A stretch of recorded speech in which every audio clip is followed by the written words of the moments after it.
నా వెంట్రుక కూడా ఎవరు పేగలేదని ఇంట్రెస్ట్ చూపించాడు. చంద్రబాబు నాయుడు లేదంటే ఇంకొకడు నా వెంట్రుక కూడా పేగలేడు అన్నాడు. 2022 ఏమన్నాడు?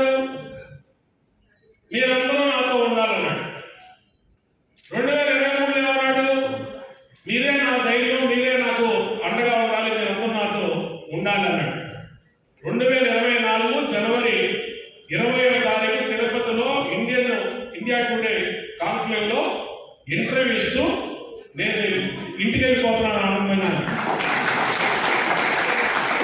నేను ఇంటికి వెళ్ళిపోతున్నాను ఆడి ప్రకటిస్తే గీడ